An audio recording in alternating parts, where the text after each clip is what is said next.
सबसे पहले गोहाना के सभी पत्रकार साथियों का बहुत धन्यवाद। आप इतनी लेट होते हुए भी आए। आज गोहाना इसलिए पहुंचे हैं कि आप सबके संज्ञान में होगा कि कुछ दिन पहले दीपेंद्र हुड्डा जी की सांसद जो राज्यसभा से थे तो वो सीट खाली होगी और करीब 1 महीने तक विपक्ष ये कहता रहा कि हमारे पास कैंडिडेट नहीं है, किसको उतारें। कांग्रेस वाले कहते रहे जेजेपी वाले उतारें, जेजेपी वाले कहते रहे कांग्रेस उतारे, मतलब दुष्यंत चौटाला साहब कहते रहे हुड्डा साहब उतारेंगे, हुड्डा साहब कहते रहे कि वो दुष्यंत चौटाला। तो बहुत से लोग हमारे पास आए कि भाई कोई कैंडिडेट नहीं मिल रहा है, हो सकता है कोई सीडी सीबीआई ईडी से डरता हो। तो अब जब आप विपक्ष की लड़ाई लड़ी है, इतने केस ऑलरेडी हैं और हो जाएंगे एक दो, तो तू कैंडिडेट हो जा। तो फिर साथियों से भी राय मिली, लोग बोले भाई ठीक है। तो फिर लोग कहने लगे भाई मैंने कहा एक बार लोगों से पूछ लो, बोला डर रहे है इसलिए क्या है पूछने के, माँ भी लोगों से पूछना चाहिए। तो फिर हमने पूछ के ये डिसाइड किया कि भाई हम राज्यसभा चुनाव लड़ेंगे आजाद उम्मीदवार के रूप में। अब वो आजाद उम्मीदवार के रूप में जैसे ही मैंने चुनाव लड़ने के लिए कहा तो अपने अजय चौटाला साहब बोले कि उसका तो पल्ला ही कुछ कौन है, वो तो मन नहीं भी रहा मेरे के पल्ला है भाई। बोला एक भी विधायक नहीं है, बेचारा है। मां कोई बात नहीं भाई। फिर दुष्यंत चौटाला जी को कहा तो वो भी बोले कि भाई देखेंगे विचार करेंगे। हुड्डा साहब से पूछा आप जैसे पत्रकार भाइयों ने, तो हुड्डा साहब बोले भाई पहले वो जेजेपी वालों से लिया हुआ है। अब मैं कलोई हल्के का आदमी, रोहतक जिले का आदमी, तो मैं सिरसा जाऊंगा पहले सांगी जाऊंगा। डी पार्क पर मेरे मैं जित रहा हूं, रोहतक उड़े जाता है 2 किलोमीटर भी ना पड़ता। तो कहने का मतलब ये है कि मैंने दावेदारी करी और दावेदारी इस दम पे कर रखी है कि पिछले 9.5 साल किस विपक्ष के नेता ने सरकार के खिलाफ आवाज उठाई, किसने लड़ाई लड़ी फैमिली आईडी की, किसने लड़ाई लड़ी खेल कोटे की, किसने लड़ाई लड़ी सरपंचा के लिए लट खाए, किसने बेरोजगारों की बारात निकाली ताकि वैकेंसी निकली सीट ही हुआ। ये तो छोटी थोड़ी ही बात है, मैं बताने लगूंगा पूरा दिन लगेगा। 100 चीज कर रखी है। जो 2 सरकारों ने कब्जा कर रखा था प्रावर की जमीन को किसने छुड़वाया, मन बेचारा बताओ है। कोई बात नहीं भाई, चलो अगर बेचारा भी मान लिया जाए तो बेचारे का तो साथ देना चाहिए। तगड़े आदमी का तो ये काम होता है कि भाई कमजोर का बेचारे आदमी का साथ दे। फिर मजाक भी उड़ाए हैं। तो हमने ये तय किया अगर हम लड़ाई लड़ेंगे और इस लड़ाई को हम लोगों के बीच में लेके जाएंगे। युद्ध है तो युद्ध में योद्धा लड़ते हैं, वो मरे जीवे अलग बात है। अब कह रहे हैं कि कम है, कम हो ज्यादा हो, हारेगा तो चाहिए, हारेगा जीतेगा तो तम जीत जाइयो। तो मुझे समझ में नहीं आई ये बात कि भाई किस तरह से, जब मैं अब विपक्ष के पास ही तो जाऊंगा ना, मैं अब पक्ष के पास कैसे जाऊंगा भाई। सरकार उनको मैं कहूंगा कि आप मेरे को समर्थन दो, वो तो कहेंगे यार 9.5 साल तो बांगड़ लेके हमारे पीछे पड़ा रहा, ई भाई तू समर्थन मांगना गया तो व्यवहारिक नहीं है वो बात। मैं उनके एमएलए के पास जरूर जा सकता हूं वोट लेने के लिए, लेकिन एज ए पार्टी समर्थन लेने में नहीं जा सकता। मेरा पहला फर्ज बनता है कि मैं पहले विपक्ष के पास जाऊं। अब जब ये लड़ाई हो रही थी फैमिली आईडी के नाम पर, बुजुर्गों की, बूढ़े विधवा विकलांग की पेंशन, बीपीएल कार्ड कट रहे, 20 तरह की प्रॉब्लम आई, कौन था बोलने वाला भाई। अब तो ये चुनाव हुए 4 महीने तक सारे दौड़े कुर्ते पजामे पैर के निकल रहे हैं। हमने जब लड़ाई लड़ी, जब खेल कोटा खत्म कर दिया, हमने सोटा ठाया। एसवाईएल के ऊपर जब कोई नहीं बोले, हम बोल ले, कोई बोलता नहीं। अब सारे के सारे, मैं ये दावा इसलिए चैलेंज कर रहा हूं, 21 साल का इतिहास है। इस 15 अगस्त को 21 साल हो जाएंगे। हमने 15 अगस्त 2003 को संगठन बनाया था चाहिए। कोई भी ऐसा ये पहलवान लिया हो, ये जो मैं लेकर हूं ना घी, दंगल तो है अगर अपने, और ये लंगोटी ऐसे नहीं घुमा दिया यार कोई पहलवान उठा डाक भी कोई पकड़ लो कैसे घुमाया रहे। तो ये संघर्ष का दंगल है और ये लंगोटी घुमाओ है। हमारे किसी ने घी खा रखा हो ना पुरुष नेता की, किसी भी पार्टी के ने, तो आ जाओ शामी। मैंने थोड़ी कहूं मेरे तरफ 100 किले हैं, 100 करोड़ है, 100 गाड़ी चलना है, मेरे तरफ कुछ भी होना है, मेरी तो गाड़ी भी पुरानी। मेरे पास नहीं कुछ, मेरे पास संघर्ष है। हरियाणा में कौन सा नेता है जिसके ऊपर इतने केस दर्ज है, तारीख भुगता है हम? कौन सा जिसने इसने मुद्दे उठाए और उन मुद्दों का सोल्यूशन भी करना पड़ा सरकार को? कोई तो आओ शामी, एक तो आओ, एक तो लाओ। और ऐसा कौन है जो 21 साल तक जिसका एक स्टैंड है कम से कम? मुझे अगर सत्ता प्यारी होती तो हुड्डा साहब जब 10 साल मुख्यमंत्री रहे मैं उनके खिलाफ लड़ाऊं जनता के लिए। जब अन्ना आंदोलन में चले गए, हम अन्ना आंदोलन से पार्टी बन गई बाय डिफॉल्ट, तब उस पार्टी में 2020 से वो पार्टी छोड़ दी। कौन सा बीजेपी का नेता है, एक भी सामने ले आओ जिसने मेरे से फालतू लट खाए हो, एक भी जितने मेरे से ज्यादा प्रोटेस्ट करे हो हुड्डा साहब की जब सरकार थी, एक भी। अब पिछले 9.5 साल में एक भी कांग्रेस नेता लिया हो जिसने मारता फालतू लट खाए हो, मारता फालतू केस तारीख भुगती हो, एक भी कोई भी हो जिसने इतने मुद्दे उठाए हो सोल्यूशन हो। खुला चैलेंज है, खुला का खुला चैलेंज। अब मैं तो सिर्फ इसलिए ये बात कह रहा हूं आप लोगों को कि भाई जनता के बीच में जाकर कि भाई लोगों आप देखो, हमने लड़ाई लड़ी, खुला चैलेंज लड़ाई का है, संघर्ष का है, और हमने संघर्ष किया है। और उस संघर्ष के ही उसमें तो हमने अभी क्या किया है, ये नंबर जारी करे हैं, सारे के सारे एमएलए के नंबर है, ये सार्वजनिक कर दिए हम। ये सार्वजनिक नंबर है, ये लोगों के पास नहीं होता, कोई देता नहीं है। लोगों से अपील है, जय हिंद के नाम से फोन कीजिए और उनसे समर्थन मांगिए, या कोई कमी है तो बता दीजिए। और जय हिंद के नाम से समर्थन मांगो और चाहे मत मांगो, आप अपनी समस्या के लिए जरूर फोन कर लीजिए। आपको जो गांव में, कॉलोनी में जिस भी तरह की कोई भी इशू है, ये अपने सोनीपत जिले के नंबर हैं। लोगों तक ज्यादा से ज्यादा ये पहुंचने चाहिए, ताकि वो अब फोन तो उठाओगे क्योंकि चुनाव नजदीक आ गया तो उठाने पड़ेंगे। तो लोगों की अपनी जो समस्या है, मेरे लिए समर्थन मांगो ना मांगो, मांगोगे थारा भला, ना मांगो भाई थारा भला। ये नंबर है, ये है राय से, ये सोनीपत जिले के हैं, राय से मोहनलाल बड़ोली जी, अभी तो अध्यक्ष भी हैं वो। नंबर है उनका, नोट कर लीजिए, 94 160 13 687। गन्नौर से है निर्मल रानी जी, 98 11 96 67 23। गोवाना से हैं जगबीर मलिक जी, 98 123 23 202। सोनीपत से हैं सुरेंद्र पवार जी, 98 96 33 75 44। खरखोदा से हैं जयवीर जी, 94 67 3 बार 0 910। बड़ौदा से हैं इंदर राज नरवाल, 94 162 66 431। और ये वो नंबर है जो सरकार के ने दे रखे हैं, ये कोई पर्सनल नंबर नहीं दे रहा मैं किसी का, सरकार ने दे रखे हैं, सरकार इनका बिल भरती है। लोगों से मेरी अपील है, इनके पास अगर लगता है जनता को, लोगों को लगता है जय हिंद ने लड़ाई लड़ी है, तो जरूर इनसे फोन कीजिए और बोलिए कि विधायक जी, और उसको रिकॉर्ड भी कीजिए कि विधायक जी आप अपने समर्थन दीजिए, अपनी पार्टी को बोलिए, अपने नेताओं को बोलिए। अगर ठीक लगता है तो, नहीं तो कोई बात नहीं, मेरा समर्थन मांगो चाहे मत मांगो, आपकी जो अपनी समस्याएं प्रॉब्लम है उसके लिए मैं जनता को ये नंबर सार्वजनिक कर रहा हूं। अब मेरी 2-3 चीजें और हैं। एक तो ये है कि बहुत से लोग ये कह रहे हैं मुद्दा क्या होगा, मैं बताता हूं आपको मुद्दे। हरियाणा के 3 बहुत बड़े मुद्दे हैं, लेकिन उनको लुप्त कर दिया गया, समाप्त कर दिया गया। सारे नेता, सारी पार्टियों के मुंह में दही जमी हुई है। SYL 70% हरियाणा के लोग जहर का पानी पी रहे हैं। सुप्रीम कोर्ट ने कह रहा है कि SYL आनी चाहिए, नहर बननी चाहिए, पानी आना चाहिए, कोई नहीं बोलता क्योंकि सबने राजनीति करनी है। फिर हरियाणा एकमात्र ऐसा प्रदेश अब हो गया है कि जहां जिनके पास अपनी राजधानी नहीं, जिनके पास अपना हाई कोर्ट नहीं है। वकीलों से जाके पूछिए आप, जिनके केस हाई कोर्ट में चल रहे हैं, जो इतनी दूर जा, उनसे पूछिए। देश में ऑलरेडी 5 स्टेट ऐसे हैं जहां पे 2-2 राजधानी, 2-2 हाई कोर्ट्स हैं। तो हमारी डिमांड है ये होने चाहिए। क्यों? क्योंकि लोग परेशान होते हैं, न्याय के लिए भटकते हैं। आपने कभी कोई संसद में इन तीनों इशू पे कोई बोलता नहीं सुना हुआ, ना कोई आपने इस विधानसभा में बोलता हुआ सुना हुआ। हम बोल रहे हैं।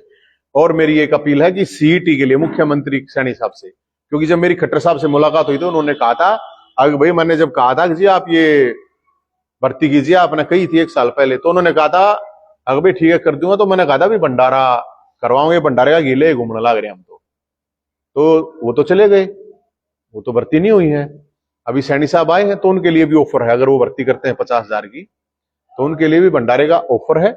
और मैं एक रिक्वेस्ट और करूंगा सरकार से, सीएम साहब से, कि सीएम साहब जो सीईटी क्वालिफाइड बच्चे हैं उनको ज्यादा से ज्यादा मौका दीजिए आप, ताकि वो दूसरे एग्जाम में बैठ सके। अगर आप नहीं ये कर पा रहे हैं तो 10,000 रुपए महीना बेरोजगारी भत्ता देना जरूरी है, क्योंकि वे वेल क्वालिफाइड, सीईटी का मतलब क्वालिफाई है तो पढ़े लिखे ही होंगे, तो उनको 10,000 रुपये, जो वैसा बेरोजगार घूमा है उसने 5,000 रुपये। और एक अभी एक आदेश सभी जगह से आ जाएगा, लेकिन अभी एक दो जगह आया है कि भाई डीजे नहीं बाजेगा कावड़ यात्रा में। तो मैं ये कह रहा हूं, जो ये प्रशासनिक या सरकारी कोई भी आदमी ये रूल रेगुलेशन कह रहा है, क्या उनके घर में शादी होती है तो क्या ढोल नगाड़े डीजे बाजे हैं या रोआ पीटी हुए है? कह रहे चलान कर देंगे, तो चलान जहिंद भुगतेगा। भोले के भक्तों की कावड़ियों का अगर कहीं डीजे का चलान हुआ तो जहिंद भुगतेगा। और ये कोई कोशिश ना करे कि उनका कोई डीजे रोके या चलान करे। आप ये कह सको कि भाई आप ट्रैफिक नियमों का पालन करना, आप डिसिप्लिन में रहना, लेकिन ये कौन है अब डीजे बंद करेगा? जो डीजे वाले हैं उनका काम धंधा चल रहा है, बेचारे वे खींचांगे। बोले के तो भगत के तो गाने, बोले के तो गाने सुनते होंगे, मैं तो खुद कावड़ लेके आता हूं, मैं भी लेके आऊंगा। तो ये कोई कोशिश ना करे, कोई चलान काटे तो कत्ती किसी ने कोई डरने की जरूरत नहीं है, मैं भरूंगा। मेरे द्वारा भेज दिया, मेरा नंबर नोट कर लियो, 905090 61 फोन कर दियो, डीजे वाला का चलान कट्टा मैं आ जाऊंगा, मैं दे दूंगा आप चलान। हाँ आदेश डीजे बजने के चलान किया जाए, आपको पता नहीं है सर, आपको पता होना चाहिए, तो बहुत जगह वायरल हो रहा है। तो ये कैथल से तो आ लिया है और भी अलग अलग जगह से आना है, क्योंकि कोई एक डिस्ट्रिक्ट कोई इस तरह की चीजें नहीं कर सकता। ऑर्डर आता है, कोई जल्दी उसको अनाउंस कर देता है, कोई बाद में कर देता है। तो हम ये कह रहे हैं सैनी साहब को पता है तो बहुत बढ़िया है, कर देखना, और अगर नहीं पता है तो इस चीज को तुरंत वापस ले लें। तो इसलिए हमारा यही है इसमें कि भाई हम तो आजाद आदमी हैं और भाई अपनी जनता की लड़ाई जनता के लिए हम लड़ रहे हैं। आपका कोई इसमें सवाल हो तो आप इसमें। आपने लोकसभा चुनाव में दीपेंद्र हुड्डा का समर्थन किया था चुनाव के दौरान, अब आपके समर्थन की बारी आई तो क्या दीपेंद्र हुड्डा पलट रहे हैं? नहीं, पहली बात तो यह है कि मेरे द्वारा दीपेंद्र हुड्डा जी भी आए थे, अरविंद शर्मा जी भी आए थे, और दोनों का हमने मान सम्मान किया था। मैंने किसी व्यक्ति या किसी पार्टी के लिए समर्थन के लिए कुछ नहीं बोल रहा। कई बात ऊपर नीचे के में भी लग के या बोल के काट पीट करके कि मैं चलाए जाऊँ, एक अलग बात है। जैसे वो आए थे हम भी ऐसे ही वोट मांगने के लिए जाएंगे, और इसमें मेरे ख्याल में कोई प्रॉब्लम नहीं। कोई भी आएगा हमारे घर होगा तो ये तो मेरे द्वारा तो बीएस को जेजेपी वाले भी आए थे, सारे आए थे, सबका मान सम्मान है। और 21 तारीख की हमारी मीटिंग है रोहतक, 21 तारीख की मीटिंग करके हम ये डिसाइड करें कब किसके वहां पे जाके वोट मांगनी है। पार्टी नहीं ना कितना भी नहीं, हम तो निर्दलीय आजाद लड़ रहे हैं। ये मेरे तो एक बात समझ में नहीं आती। मैं एक बात बताओ, मैं 10 साल तो कांग्रेस से लड़ा हूं भाई, कत्ती प्योर। हुड्डा साहब जानते हैं अच्छी लड़ा, कभी पूछ लेना। जब हम यूनिवर्सिटी में होते थे हमने तो कद्दे जाकर नुरा कही जी हमारी नौकरी ला दो, ठेके दे दो, ये कर दो वो कर दो, हमने कद्दे नहीं, मतलब नहीं। जितनी बार गए उड़े पुतला लेके गए होंगे, लट्ठे लागे होंगे, किस्से लागे होंगे। अब 10 साल हो गए इनसे, अब कब तो कोई चला देगा जय हिंद जागा बीजेपी में, कदे कोई चला दे जय हिंद जागा कांग्रेस। हमारा मन ना कोई देख कर राजी ना है। आम घरा के बालक हैं, अपने दम पे किसी बाप दादा की विरासत नहीं खा रहे हमें। अगर दादा हमारा तो दादा भी नाना भी फौज में पुलिस में, ये है हमारा तो, ये हमारा तो कोई है नहीं भाई, कोई परिवार तो है नहीं कि भाई उसके परिवार के खा रहे हैं, अपने दम पे खा रहे हैं, अपनी लड़ाई अपने आप, अपने भाईचारे अपने साथ मिलकर। तो ये जो बीजेपी में भेजा हमने कांग्रेस में, आपसे बात से ध्यान आ गया, बहुत से लोग कहे हमने भाई कांग्रेस में चला जा, भाई कांग्रेस में आ जा। तो मैं इवन कांग्रेस में आनिया और भेजनिया को कहूं भाई समर्थन दो, तुम हाथ ना हाथ दोगा, जो हमारा साथ देगा हम उसका साथ देंगे। जो भाई नु कहे बीजेपी में चला जा, बीजेपी में आ जा, उन बीजेपी वाले बड़े भैया तो मैंने कहूं अपनी बीजेपी तो बात कर लो भाई, मारता ठंडा थर दो पहलवान हो तो कोई लियाओ, और जनता दौरा सर्वे करवा लो पूरे हरियाणा में, किस्सा दौरा करवा लो, तुम वकीला दौरा करवा लो, पत्रकार दौरा करवा लो, पब्लिक दौरा करवा लो, किस्सा दौरा करवा लो यार, हम तो उसमें कोई बात नहीं करे। तो इसलिए मेरे को तड़के 12 बजे तक बीजेपी का करते हैं, फिर सांझी में कांग्रेस का, ऐसे ही चलता है। जब मैं जीत जाऊंगा तो मैं चुपचाप हो ना जा कति रूक के मार के किल की मार के जाऊंगा, लोग दौरा बूझ ताज के जाऊंगा, चिंता मत करो। इसी कोई बात मिलना जुलने की बात है तो मन नरे मिल रहा है, रोज मिल रहा, कितना कोई भंडारे में, कितना कोई ब्याह में मिल जाए, तो कितना ऊ मिल जावे, तो इससे मिलना मिलना बातचीत से कोई मत मानो अंदाजा। मैंने तो लाग थी कोने मन एक बात आओ भाई, एक बात आओ, जब ये उठ रहे तो दे दो समर्थन, हम किसी नट्टू हूं मैं। आप एक बात बताओ, ऐसे कैसे होगा कि भाई जब हमारे समर्थन की बात आई, हमारा साथ देने की बात आई, जब तो आप गोल गोल घुमाओगे, जलेबी की तरह बात करोगे। और जब हमने मान लो आओ भाई मार दोहराओगी, तो वो तो अभी विधानसभा चुनाव है, हमारे तो जो होगा भाई हम देख लें, बाकी प्लान बी तैयार है हमारे द्वारा, कोई प्रॉब्लम नहीं है। सर विधानसभा में आपकी क्या रूपरेखा रहेगी, क्या निर्णय लिया है, क्या अभी भाई साहब कुछ लिया नहीं है निर्णय इस तरह का, जो भी निर्णय लिया जाएगा ऐसे ही पूछताछ के लोगों से क्या लोगों का व्यू है उसके हिसाब से लिया जाएगा। एक बात मैं आपको जरूर बता देता हूं, आपके माध्यम से आपको लोगों को भी, जय हिंद का कोई एमएलए एमपी बनने का शौक नहीं है कि कोई ये सोचे कि एमपी ले। हमारा मतलब है चाहे कोई सत्ता में है तो उसका काम होना चाहिए कि जनता की सेवा कर सके, और कोई विरोध में है, विपक्ष में है, तो उसका काम है संघर्ष करना। तो बात है पावर की, पावर शेयरिंग। पावर मतलब है कि लोग हमारे पास हमारे घर आवे, कोई और किताब है, और उसका कुछ जायज जो काम होता है वो हो नहीं, उसकी परेशानी समाप्त कर नहीं सके, ऐसे एमएलए एमपी बनने का हमने जरूरत है नहीं। पावर के बिना हमने कोई उसमें क्या करना बताओ। ये रास्ता आपने अपनाया, ये एमएलए एमपी या राज्यसभा सदस्य बनने के लिए अपने लिए अपनाया आपने, आपने किसी और को आगे क्यों नहीं किया? किसको? आपकी टीम में बहुत सारे मुख्य मुख्य हाँ कोई से कर दो, मैं आज हट जाओ और बताओ, कोई से भी हमारे किसी में जितने भी ये खड़े हैं, और 21 तारीख ना आप आ जाइयो किस से भी, क्योंकि मैं अकेला तो हूं नहीं, मैं तो इससे पहले कह चुका हूं, आपको नहीं पता हो तो अब मैं यहाँ पे आपको बता रहा हूँ।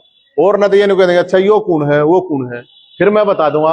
आप अगर बात कर लो, आप अभी बात कर लो कोई सी पार्टी है, ये जितने भी आदमी खड़े हैं ना, कोई सा है, सारी बरादरी के हैं, सारी एज के हैं, कोई से खड़ा कर दो, ये सारे सेवा करनिया है। क्योंकि जय हिंद के साथ अगर कोई आज खड़ा है ना तो संघर्ष का साथी है, वो कोई जय हिंद के पास है क्या भाई साहब? आज भी कोई अगर साथ में खड़ा है कौन? 10 साल का हिसाब बीजेपी मांगने निकले हैं, बीजेपी कह रही है कि वो अपना पहले 10 साल का हिसाब दी, एक दूसरे के ऊपर आरोप लगा रहे हैं, 10 साल का हिसाब मांग रहे हैं। भाई कई डाले की कुश्ती हो आग रहे हैं।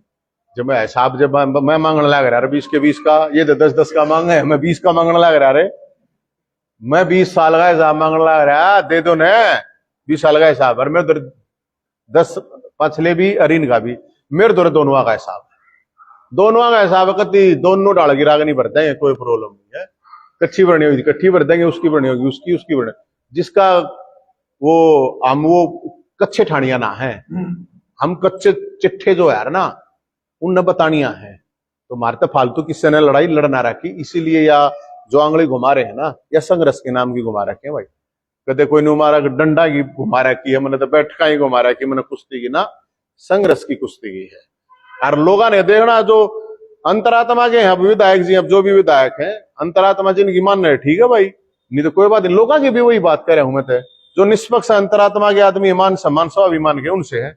मैंने कोई एक बरादरी की तो लड़ाई लड़ी नहीं, 2 लाख बुढ़ाई पेंशन बनी तो एक बरादरी की नहीं बनी भाई, खेल कोटा रुक गया तो एक बरादरी का तो फायदा हुआ नहीं है। हरियाणा पुलिस की जिसने कोई आवाज नहीं उठाता, पूछियो पुलिस वाला तक है पिछले 6 महीने कितनी तनख्वाह तेरी कितनी आने लग रही है, कोई भी ना बोल रहा।